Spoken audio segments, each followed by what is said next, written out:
Hi, welcome to Siri plaza. ఇవాళ మనం మిరపకాయ బజ్జీలు ఎలా తయారు చేసుకోవాలో నేర్చుకుందాం. సో ముందుగా దీనికి కావాల్సిన పదార్థాలు, మిరపకాయ బజ్జీలు సపరేట్గా దొరుకుతాయండి మార్కెట్లో. సో బజ్జీ మిరపకాయలని నైఫ్తో చిన్నగా కట్ చేసి పెట్టుకోవాలి, మధ్యలో స్లిట్ లాగా. కారం ఇష్టపడే వాళ్ళు దాంట్లో సీడ్స్ అలాగే ఉంచుకోవచ్చు. కారం ఎక్కువగా తినలేమనుకున్న వాళ్ళు దాంట్లో ఉన్న కొన్ని సీడ్స్ని నైఫ్తో తీసి పక్కన పెట్టుకోవచ్చు. శనగపిండి 1 కప్పు, 4 టేబుల్ స్పూన్స్ ఆఫ్ నువ్వులు, అలాగే ½ టీ స్పూన్ ఆఫ్ జీలకర్ర. ఈ రెండింటిని లైట్గా వేయించుకొని పొడి చేసుకొని పక్కన పెట్టుకోవాలి. సో ఈ స్టఫింగ్ని మనము కొద్దిగా ఉప్పు వేసి ఇలా పౌడర్ లాగా చేసుకోవాలి.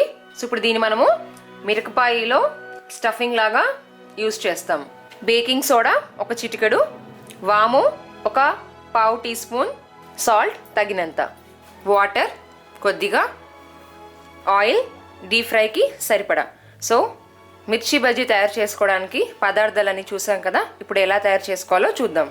ముందుగా ఒక బౌల్ తీసుకొని దాంట్లో 1 కప్ ఆఫ్ శనగపిండి వేసుకోవాలి.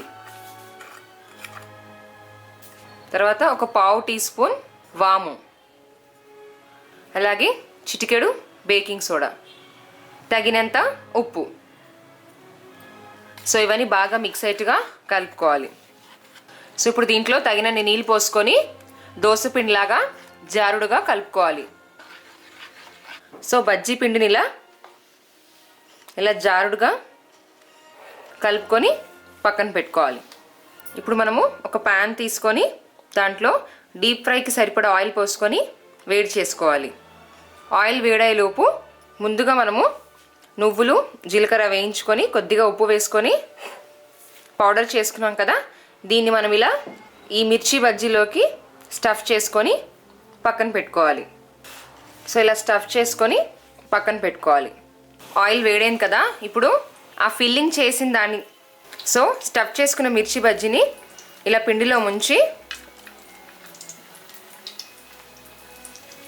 ఇలా ఆయిల్లో వేసుకొని కలర్ చేంజ్ అయ్యేంత వరకు ఫ్రై చేసుకోవాలి. సో మిగతా బజ్జీలన్నిటిని కూడా ఇలా వేసుకొని డీప్ ఫ్రై చేసుకోవాలి. సో 2 సైడ్స్ తిప్పుతూ కలర్ చేంజ్ అయ్యేంత వరకు ఫ్రై చేసుకోవాలి. సో మీరు చూస్తున్నారు కదా, కొంచెం మిరపకాయ కనిపించేట్టుగా అక్కడ కొంచెం గ్యాప్ వదిలేసి మిగతా అంతా పిండిలో ముంచి వేసుకోవాలి. అలా అయితే లోపల మిర్చి కూడా బాగా కుక్ అవుతుంది. సో ఇలా లైట్గా కలర్ చేంజ్ అయ్యేంత వరకు ఫ్రై చేసుకొని పక్కన పెట్టుకోవాలి. సో చూసారు కదా మిర్చి బజ్జీ ఎలా తయారు చేసుకోవాలో. సో ఇలా ఆనియన్స్ని సన్నగా కట్ చేసుకొని ఇలా ఆనియన్స్తో పాటు మిరపకాయ బజ్జీని సర్వ్ చేస్తే చాలా టేస్టీగా ఉంటాయి. సో ఈవినింగ్ స్నాక్స్ టీతో పాటు సర్వ్ చేస్తే చాలా బాగుంటాయి. సో డెఫినెట్గా ట్రై చేసి చూడండి. Thank you. మరిన్ని టేస్టీ రెసిపీస్ కోసం youtube.com/siriplazaలో సబ్స్క్రైబ్ బటన్ ప్రెస్ చేసి నా లేటెస్ట్ రెసిపీ వీడియోస్ ఈమెయిల్ ఐడికి పొందవచ్చు.